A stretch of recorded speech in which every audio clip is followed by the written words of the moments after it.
it's a culmination of all of my study and the different threads to that. So there's psychology, there's yoga, there's fitness, and those modalities draw themselves together beautifully to empower people with nourishing skills and practices. But qualifications aside, it's my life experience that led me to this place, that helped me personally develop this toolkit. And that's why I'm so passionate about helping people remove the obstacles to nourishing themselves. And that life experience was becoming a mum at the same time as losing my dad.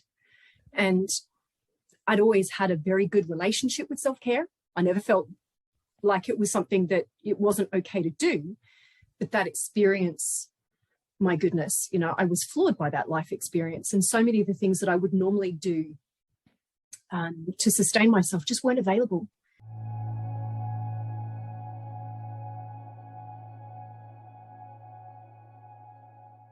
Hey, welcome back to Normalize the Conversation. Today, I am here with Suzy Reading, psychologist, author, yoga teacher, and health and fitness coach. Suzy, thank you so much for joining me for today's episode. How are you really? Oh, thank you for such a lovely, warm welcome, friend. Look, I've got to be honest with you. The sun is shining in the UK today. So I feel light and bright, and I'm really looking forward to this conversation. Oh, I love that. It's always a nice day when the sun is shining. And I live in Florida, so people think it's sunny all year round, but once June hits, it is rain nonstop. So today is sunny here too. My dog and I went for a long walk today. So I'm feeling that, and I'm really excited to talk more with you. A lot of your work is built in self-care and taking those steps to change our lifestyle. So I would love to learn more about your work and what inspired you to take that path. Sure. Well, it's a culmination of all of my study and the different threads to that. So there's psychology, there's yoga, there's fitness, and those modalities draw themselves together beautifully to empower people with nourishing skills and practices. But qualifications aside, it's my life experience that led me to this place, that helped me personally develop this toolkit. And that's why I'm so passionate about helping people remove the obstacles to nourishing themselves. And that life experience was becoming a mum at the same time as losing my dad. And I'd always had a very good relationship with self-care. I never felt like it was something that it wasn't okay to do. But that experience, my goodness, I was floored by that life experience. And so many of the things that I would normally do to sustain myself just weren't available. And I think this is something that we've all experienced in the last 2 years, right? Where, we face so many restrictions in the ways that we would normally nourish ourselves. And we've got to get really creative to find new ways of taking care of ourselves. And that can be really tricky in the midst of depletion and stress, loss, right? Thank you for being so open and vulnerable. I'm so sorry for your loss. But like you said, that is so relatable, especially within the last 2 years. So many people, almost everyone lost something, whether it was a loved one or a job or some kind of income or the loss of the life they thought they were going to have. Just so many things changed, and we didn't have access to be able to go out and do things like we did in the past. And for a lot of us, self-care has looked like going to the spa or going shopping or whatever kind of the social media marketing has taught us that self-care is. And suddenly that was taken away, and it was like, good luck. So what advice do you have for someone who maybe in the past 2 years, suddenly just their self-care routine was kind of taken away and they don't know how to start something again? Okay.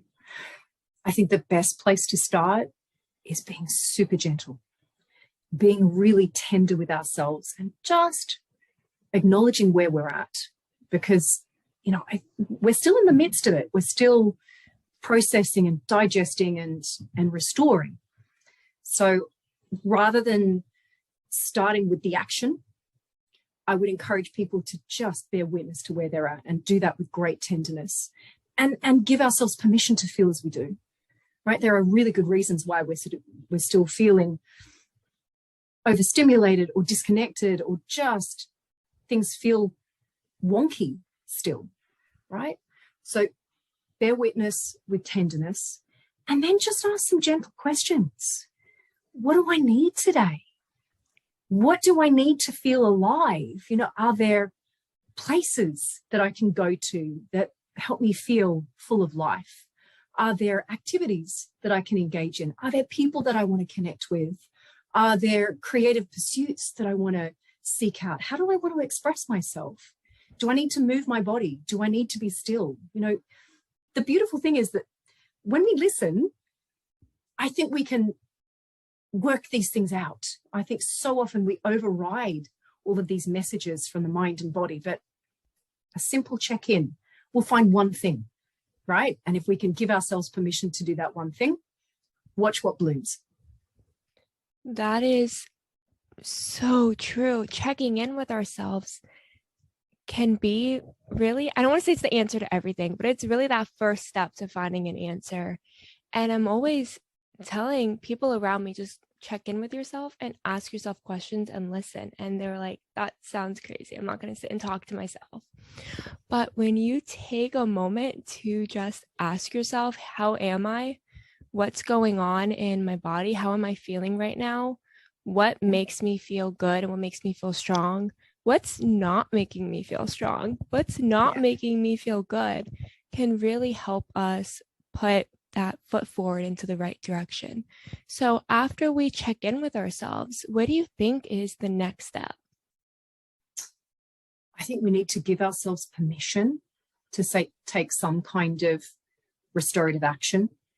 Yeah, so that check-in, that self-awareness, that self-insight, that gives us a clue as to what we need to do. That's the starting point. Then we need to do something with that. And for a lot of people, there's a sense of, I don't know how to do it. Well, that's okay. If you're not sure how, reach out, find out. Yeah, there are so many resources available. It doesn't necessarily have to be booking a session with someone. It can be listening to a podcast. It could be listening to someone's IGTV on a particular theme, right? There needs to be action. Yeah. So what is the nourishment that we need, and how can we weave that into our day in a way that's doable, in a way that's resonant? You know, it doesn't have to be something that we save for Sunday morning, right? It can be 30 seconds of looking out the window and seeing a bird on the wing and just giving ourselves a little circuit breaker moment. Or it might be picking up the phone and sending a message to someone and saying, I'm just thinking of you. Just wanted to let you know. Even that act of kindness gives us a little energy boost, right? So it can be really remarkably simple, but we need to do something. Yeah. There has to be some kind of compassionate action in there. I love that, compassionate action. Action is so important. And like you said, so many people just don't know where to start. And to know that small steps and simple steps are a great place. I know for me, when I was beginning to start a self-care journey and figure out my own self-care routine, I went from doing nothing to I'm going to get up at 6 a.m., go to the gym, then I'm going to eat this healthy breakfast, then I'm going to go do this, and then I'm going to meditate. I'm going to make time to read. I'm going to do a face mask at night and just calm my whole body down. And it was like I added 200 things at once. And I was like, I'm just going to do all of it. And the reality was it lasted a day and a half, and then it was too much and too overwhelming. So simple steps, at least in my experience, were so important. Yeah, I think there's beautiful insight there. And you want to harness that impulse. That was a beautiful impulse. We don't want to squash that. But at the same time, we've just got to be anchored in perspective that let's get excited about self-care, but let's not get too ambitious, or we don't want it to be another stick that we beat ourselves with.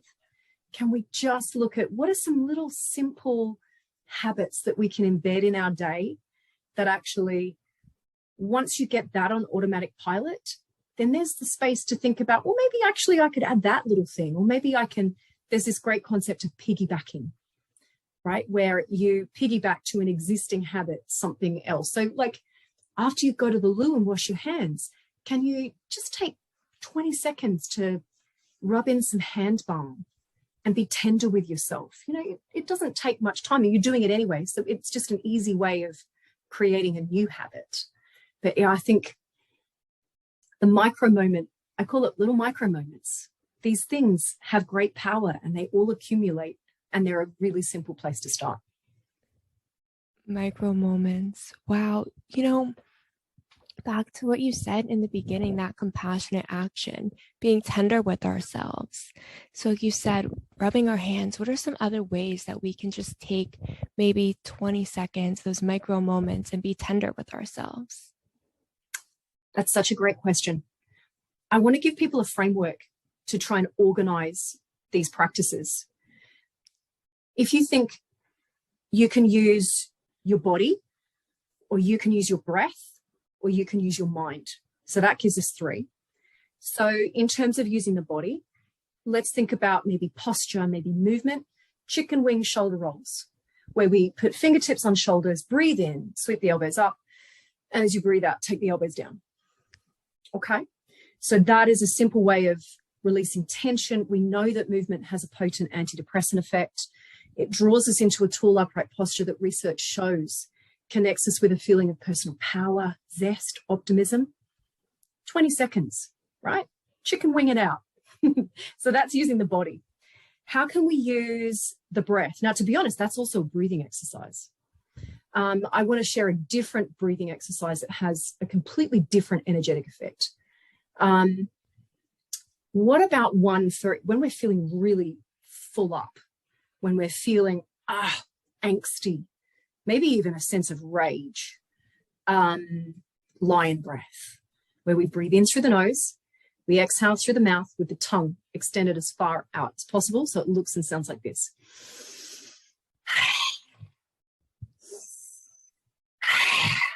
So we are literally roaring it out. Yeah, a beautiful wordless release that does no harm. So that's using the breath. So we've got the body, we've got the breath, and then using the mind. Can we please just extend some tender, coaxing, gentle words to ourselves? Yeah, it might be something as simple as, I give myself permission to feel as I do. I can be my own safe place, or I just know that this feeling will pass. And you might have noticed I've brought my hands to my heart.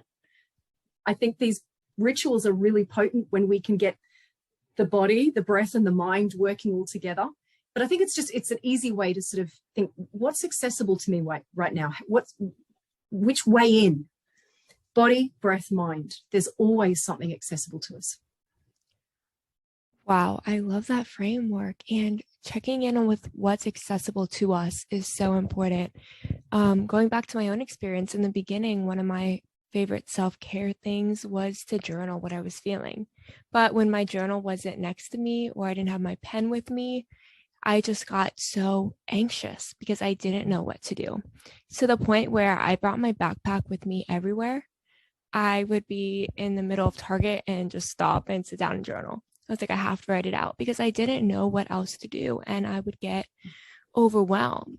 So paying attention to what's accessible to you all the time, for me, was something so important to learn, because there are moments where your journal might not be available to you. Yeah. Beautiful wisdom.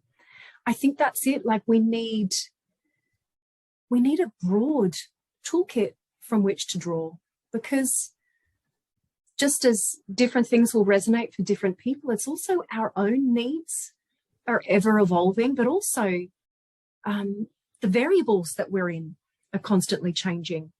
And for a lot of people, there's a lot of frustration that they know they want to do this type of self-care, but they can't right now, because in reality, that's not available. Well, what can meet that need? Can that thing take a slightly different shape? Can it be something shorter, or could it be met in a slightly different way. And that's why these conversations are so powerful.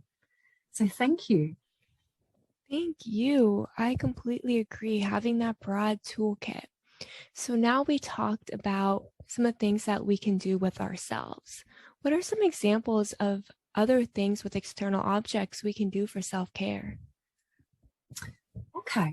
Do you know what comes to mind there is sort of just acknowledging I'm a huge advocate for self-care, but I want people to understand that not for a minute am I saying that we have to do it all on our own. Right? This is not about shouldering our burden alone. We all need other people. We need to take care of ourselves, but we also need to be embedded in, a web of love and care and support. So I think this is a really beautiful opportunity to highlight that. We need to reach out. We need to feel held. We need to feel validated and supported, and we need to share the journey. And there are so many different ways of doing that. It can be picking up the phone, speaking with a friend, making plans to see someone face to face, but it can also be listening to a podcast and plugging in with a community that helps us feel part of something bigger than ourselves. So I think that can be a really powerful means of nourishment. Other ways that we can use other objects, Mother Nature. Mother Nature always has the tonic.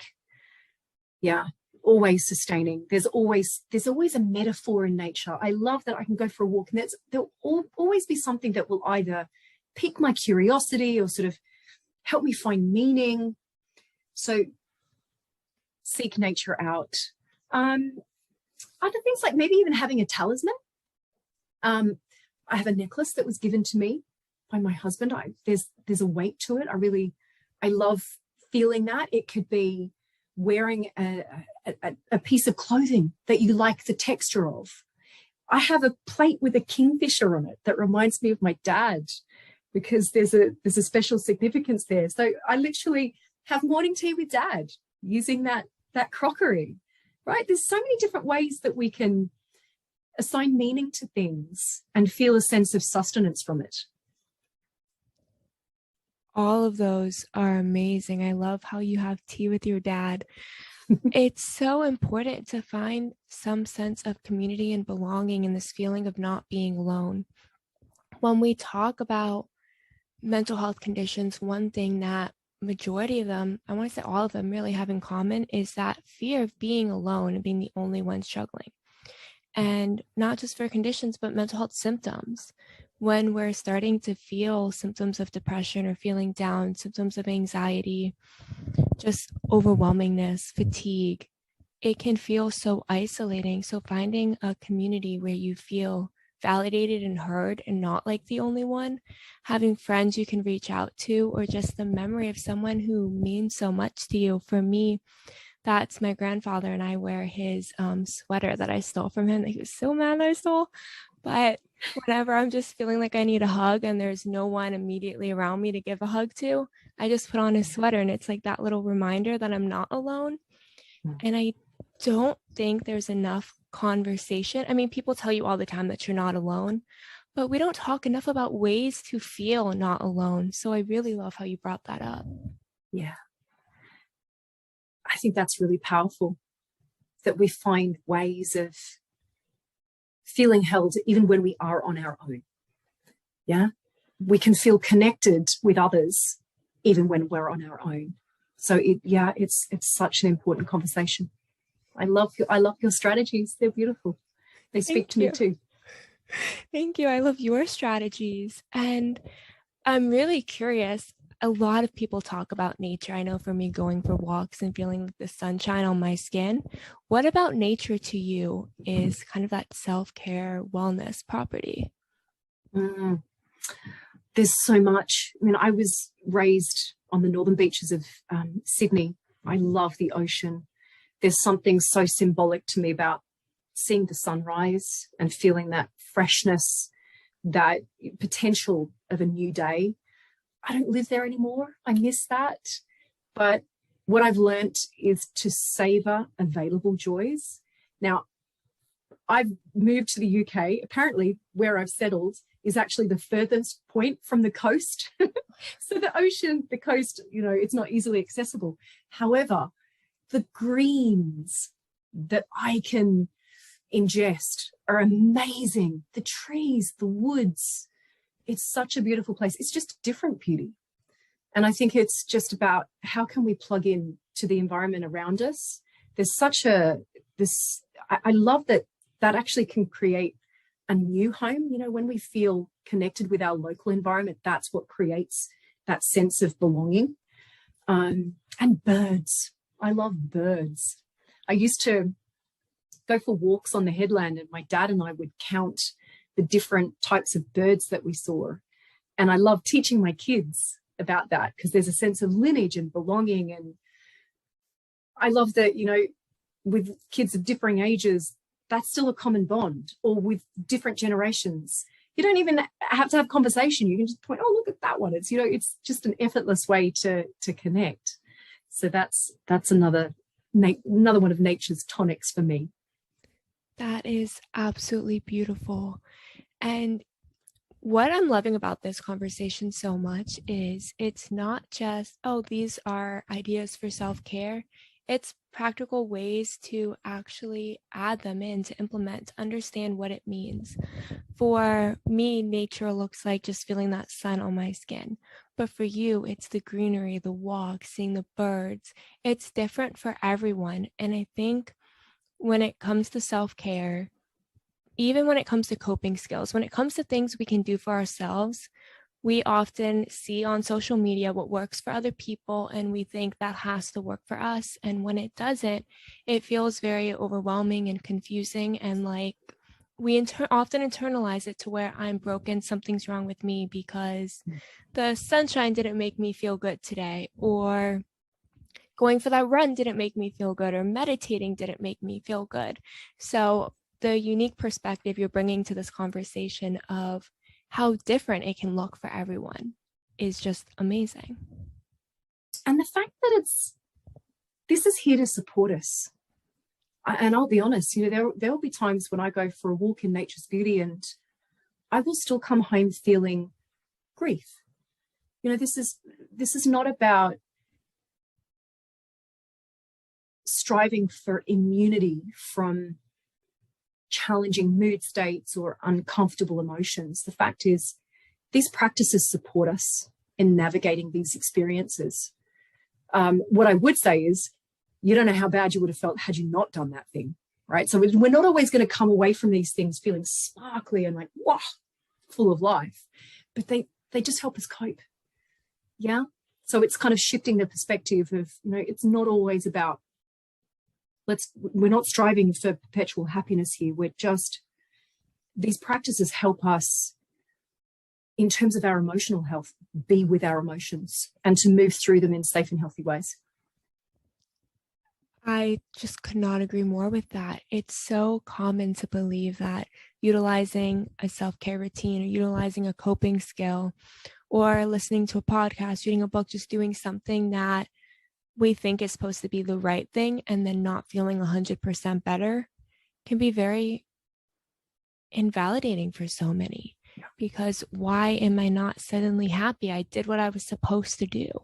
And it's not all about just finding immediate happiness. It can take weeks or months for that feeling to start to come back. But every day, that small step forward, like you said, is allowing you to be there with your emotions and hopefully cope with it in a much healthier way than we often would if we didn't utilize those practices. Yeah, beautifully expressed. Thank you. So I would love to learn more about your books. I mean, you have so many books about self-care, so many different, can you tell us more about these books and how people can find them? Sure. Well, I feel so lucky to have had the opportunity to write so many different resources. For anyone that's new to the concept of self-care, then I would suggest Self-Care Revolution is the best place to start. That's where I introduce my framework, the Vitality Wheel. And then I've had the opportunity to write for different people. So there's the Little Book of Self-Care, which is ideal for people who are flat out and frazzled. So there are 30 time efficient practices there. And then there's Stand Tall Like a Mountain, which is designed to be read by parents but shared with their children. And then I've got a book for kids themselves, which I loved writing, because I think sometimes kids don't want to get it from their grown-up. They want to be able to own it themselves. So I wrote This Book Will Help Make You Happy, which is designed for kids who can read themselves, to dip into it and to build their own self-care toolkit. And then more recently, Self-Care for Tough Times, so looking specifically at stress, loss and change, and Breathe. People want to journal. There are reflective prompts there. And then Sit to Get Fit, which is all about infusing a little bit more movement and restful moments into our day. So there's something for everyone there. That is amazing, the amount of resources you've created and the wide range of resources. Giving kids the opportunity to feel in charge of building their routine, I think, is so important. We don't often give enough importance to kids' individuality and their ability to take care of themselves and learn for themselves. So you give me goosebumps. Yes. For any parents listening, honestly, so often we think we've got to provide all the answers, but time and time again, when I've worked with kids, in conversations with my own children, the solutions that they come up with themselves is like, oh my God, that's amazing. So let's co-create. Yeah, we don't need to spoon feed. Let's co-create. Let's have conversations. And I tell you what, I reckon I've learned as much from my kids as they have from me. Like, we're all learning and growing together. Yes, kids really do have the ability to teach us stuff about ourselves, teach us their self-care. They come up with so many incredibly creative. One of the things Inspiring My Generation does is encouragement cards. And we make cards for patients hospitalized in behavioral health facilities. But my favorite piece of it is when I get cards made by kids. The messages they create, I'm like, wow, I never would have thought to so creative, so deep. They understand in a way we don't often realize they do. So I'm just a huge fan of the fact that you created a resource directly for kids. Oh, thank you. It was such a joy to write. I hope it can make a difference. It's about skills. And for so many parents, this wasn't modeled for us growing up. So it can be hard to have these conversations around emotional health, mental health, boundaries. So, as a parent, you can read Stand Tall Like a Mountain, which is designed for you, and your child can be reading This Book Will Help Make You Happy, and you're both reading about the same thing, but from different perspectives. That is incredible. It's bridging the gap in the conversation because, like you said, these weren't necessarily conversations we were having a decade ago, let alone when parents were really growing up and having the opportunity to learn mental health, self-care. That was all taboo. It was being selfish. And we've moved into a much safer world to have these conversations, and to give parents that guide to have it with their kids is incredible. Suzy, you've been absolutely amazing today. Thank you so much for joining me. Before we wrap up, do you have any last piece of advice or wisdom you can share to our listeners? Oh, just let it be tenderness. I think if people find it hard to know where to start, if we can just put our hands on our heart and just offer up a little tender word, that can be enough to create a shift. Yeah. Beautiful things bloom from that place of self-compassion. Wow. I love that, Suzy. Thank you so much. Thank you, Fran. Just an absolute joy to be in your company. Thank you for your beautiful questions.